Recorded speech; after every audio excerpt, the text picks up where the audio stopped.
Nagbabala si kaibigan po ngayon sa Lindol. Ito po ang nakakatakot na impormasyon. Sa lahat ng makapanood, wag lang kayo matakot.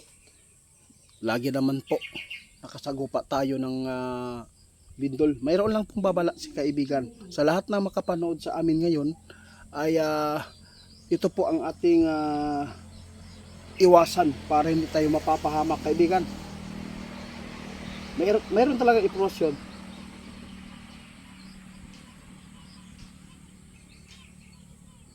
Diyos ko. Guys, mayroon talaga impormasyon si kaibigan na mayroon talagang papasok na lindol. Sa lahat ng makapanood sa amin, wala na pong pinipili si kaibigan na lugar kundi Luzon, Visayas at Mindanao. Mag-ingat tayo. Kasi po si kaibigan may nakita po sa Manila, sa part ng Manila. Basta doon sa Luzon, may nakita si kaibigan na magkakaroon po talaga ng pagyanig ng lindol. Diyos ko, kaibigan, totoo po yan, kaibigan. Paano na lang po ang mga nakatira doon sa mga malapit sa dagat? Ha? Diyos ko. Guys, sobrang pag-alala po natin ngayon dito, mga idol. Si kaibigan mismo ngayon ang nagpapaabot sa atin na wala na pong sasabihin pa na mga barangay o lungsod. Sinabi na po ng ating kaibigan Luzon, Visayas at Mindanao, mag-ingat kayo dahil mayroon po nakikita si kaibigan. Salamat kaibigan, guys, kaibigan, guys, umalis na. Yun lang po ang kanyang ipinapaabot sa atin. Sa lahat ng makapanood sa amin ngayon, posibleng mayroon talagang lindol daw na maghanap, lalo na natapos na ang yung bagyong Basyang. Sa lahat ng malapit sa dagat, mga building, mag-ingat kayo.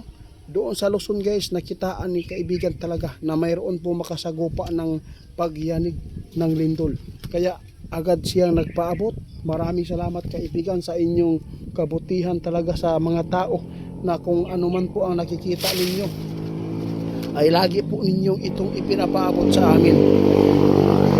Dito sa Cebu na naman, mayroon na naman po nangyari na hindi maganda na mga pangitain. Anong nangyari? Lumihis po ang bagyo dito sa Mindanao. Hindi po talaga na na tamaan, pero ang sa iligan na part ay naagi mga panghitabo nga dili maayo. Karon mga idol, dili nato matag na gyud ang panahon kung asa mo abot ang kuan kining usa tawag ani kining sakuna. Mao na karon gibawalan ni kaibigan ang mga tao gyud karon na naasa ka nang dapin sa karsada o dapin sa dagat kay mo gyud na ang pinakauna na mahitabo ang di maayo. Guys, hindi lang ako nag-intention para manakot po, kundi ang mga babala ni kaibigan lang po ang sinubaybayan ko kung ano man po ang kanyang nakikita. Ito po ginawa ko dito, guys, kung bakit ginagalaw ko yung kakao kasi may patugtog ba og sounds, kaya gusto kong hindi marinig, baka maka-copyright tayo. Sana po sa lahat ng makashare nito, maraming salamat. Tandaan ninyo, Luzon, Visayas, Mindanao ang nakitaan ngayon ng ating kaibigan na makaranas po ng pagyanig ng lindol. Kaya sa lahat po ng mga supporters kong laging nagsuporta, nag-share, maraming salamat. Ingat po kayo lagi. Huwag po tayo makalimot na manalangin sa Panginoon dahil ang Panginoon lang po talaga mismo ang magbibigay po sa atin ng safety sa buhay. Dahil kung hindi tayo nanalangin, kung hindi tayo sumunod, wala tayo mapupuntahan kung mayroon tayong mga problema sa buhay. Kaya hanggang ngayon, mag-ingat po tayo. Mag-ingat dahil sa kaibigan, sinabi na po nila na mayroon pang susunod na sakuna.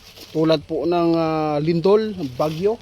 Kasi nagkaroon na tayo ng bagyo. Ilang bagyo na po ba ang nakapasok po dito sa taong ito? Mas hihigitan pa ito mga idol noong 2025.